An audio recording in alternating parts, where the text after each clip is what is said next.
This channel does not promote any violent, harmful, or illegal activities. All content provided by this channel is meant for an educational purpose only. আর এবার একটু রাজনীতির খবরের দিকে নজর রাখতেই হচ্ছে। কেষ্টভূমে, মাফ করবেন, বীরভূমে রাজনৈতিক সমীকরণ কি ক্রমশই পাল্টাচ্ছে? কেষ্টবিনে গতি নেই এমনটা বোধহয় আর নয়। ঠারে ঠোরে সেটাই বুঝিয়ে দিলেন কাজল শেখ। তার কথায় বীরভূমে কারো একার কথায় নয়, দল চলবে কোর কমিটির সিদ্ধান্ত অনুযায়ী। ঘুরিয়ে জেলা সভাধিপতির বক্তব্যকেই কার্যত সমর্থন করলেন সাংসদ শতাব্দী রায়। তাহলে কি বীরভূম জেলা তৃণমূল এখন সেখানে অনুব্রতর আধিপত্য অতীত হয়ে গেছে? গারদ থেকে ফিরে কি একটা গণ্ডির মধ্যেই আটকে পড়লেন কেষ্টমণ্ডল? রাজনৈতিক মহলে জল্পনা শুরু হয়ে গেছে।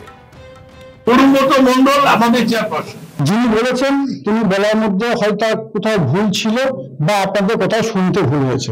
6 জন ছিল, একজন 7 জন মেম্বার বাইরে। চেয়ারপারসন বলে আপনি আপনাদের, আমার কাছে কোনো খবর নেই। বীরভূমে অনুব্রত জমা নাকি শেষ হওয়ার পথে। কেষ্টর একাধিপত্য খর্ব করে কোর কমিটিকেই বাড়তি গুরুত্ব তৃণমূল নেতৃত্বের। এখন একা কেষ্ট নন, বীরভূমের রাজনীতিতে কোর কমিটির শেষ কথা। শনিবার বীরভূমে তৃণমূলের কোর কমিটির বৈঠকের পরে এই সমস্ত প্রশ্ন ক্রমশ জোরালো হয়ে উঠেছে।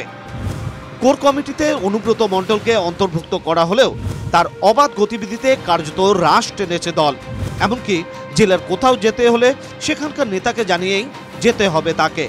জেলায় অনুব্রত মণ্ডলের ক্ষমতা যে খর্ব করা হলো, কোর কমিটির বৈঠকে কিন্তু স্পষ্ট হয়ে গেল অনুব্রত মণ্ডলের একক নায়কতন্ত্র যে বীরভূম জেলায় আর চলবে না। কাজল শেখ কার্যত স্পষ্ট করে দিলেন তিনি। এককভাবে কেউ দায়িত্ব বীরভূম জেলার নেই।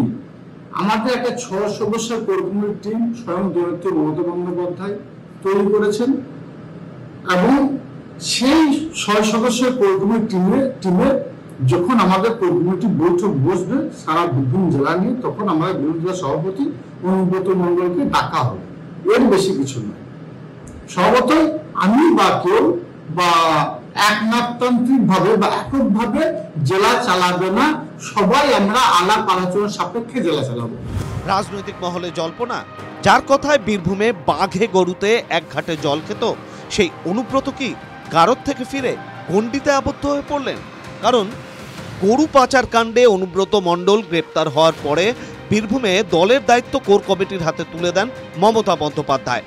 কেষ্টর অনুপস্থিতিতে গত পঞ্চায়েত ও লোকসভা ভোটে বীরভূমে ভালো ফল করে জোড়াফুল শিবির জানিয়ে সন্তোষ প্রকাশ করেন খোদ অভিষেক বন্দ্যোপাধ্যায়।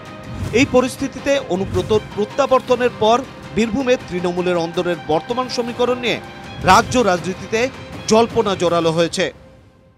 মমতা বন্দ্যোপাধ্যায় বলেছিলেন যে কেষ্ট তিহারে থাকলেও বীরভূমটা আমি দেখে নেব। তিহার থেকে ফেরত আসার আগে এখন ভাইপো বলছেন যে ওটা দিদিকে দেখার দরকার নেই, আমি দেখব। তাই একনায়কতন্ত্র আসলে বীরভূমের মাটিতে নয়। একনায়কতন্ত্র কার থাকবে, পিসি না ভাইপোর লড়াই, সেটার চলছে, তার প্রতিফলন বীরভূমের মাটিতে আমরা দেখছি। বীরভূমটা কি ওদের বাবার জমিদারি নাকি যে ওখানে এর বদলে ওর একনায়কতন্ত্র চলবে? তৃণমূলের মিটিং এ বসে ঠিক হবে বীরভূম কিভাবে চলবে? বীরভূমের মানুষের কথা চলবে, বীরভূমের সাধারণ মানুষের বক্তব্য চলবে। সেখানে অনুব্রত মণ্ডলের নেতৃত্ব বিরোধী শূন্য বীরভূম করা যাবে না, কাজল শেখের নেতৃত্ব করা যাবে না। তার জন্য আমাদেরকে লড়াই করতে হবে। যখন বিজেপি এসব এজেন্সি দিয়ে নানা কাণ্ড কারখানা করেছিল, তারপরে কোর কমিটি তারাও দক্ষতার সঙ্গে কাজ করেছেন এবং তারাও মানুষের আশীর্বাদে 2টো সিটি জিতিয়ে এনেছেন।